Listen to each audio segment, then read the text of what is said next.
السلام علیکم عزیز طلبہ و طالبات، امید ہے کہ آپ سب خیریت سے ہوں گے۔ میں ہوں میر فیضان اور آپ دیکھ رہے ہیں ہمارا یوٹیوب چینل اپنا سر شاہد۔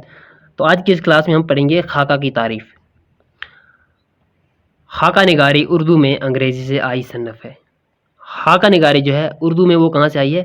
انگریزی سے آئی۔ جس طرح سے ہمارا ناول اردو میں انگریزی سے آیا ہوا ہے، تو اسی طرح سے ہماری خاکہ نگاری بھی اردو میں انگریزی سے آئی ہے۔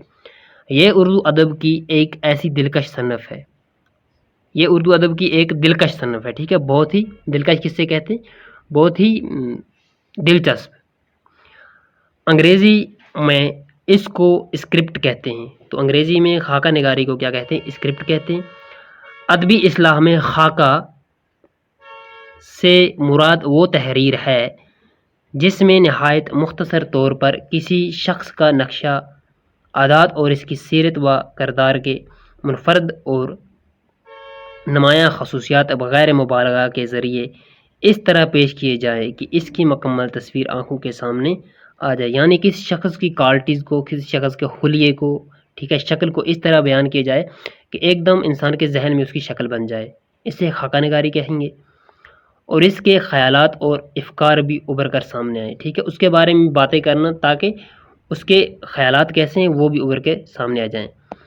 اردو میں خاکہ کے اولین نقوش ہمیں اردو شعراء کے تذکروں میں نظر آتے ہیں۔ تو خاکہ نگاری کے جو نقشے ہیں وہ اردو شعراء کیسے ہیں؟ شاعر کی جمع ہے شعراء، انہوں نے جو اپنے تذکرے کیے ہیں اس میں اردو کی یہ چیزیں نظر آتی ہیں، ٹھیک ہے۔ لیکن باقاعدہ طور پر اس کا آغاز اردو میں فرخت اللہ بیگ نے کیا۔ تو اس کا آغاز کس نے کیا ہے اردو میں؟ فرخت اللہ بیگ نے کیا ہے۔ نذیر احمد کی کہانی کچھ میری کچھ ان کی زبانی لکھ کر خاکہ نگاری کی بنیاد ڈالی۔ تو نذیر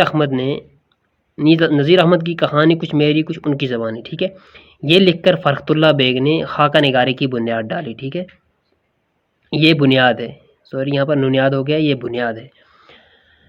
مولوی عبدالحق رشید احمد صدیقی، سعادت حسین منٹو، عصمت چغتائی مشہور خاکہ نگار ہیں، ٹھیک ہے، تو یہ لوگ ہیں، یہ بہت ہی مشہور خاکہ نگار ہیں۔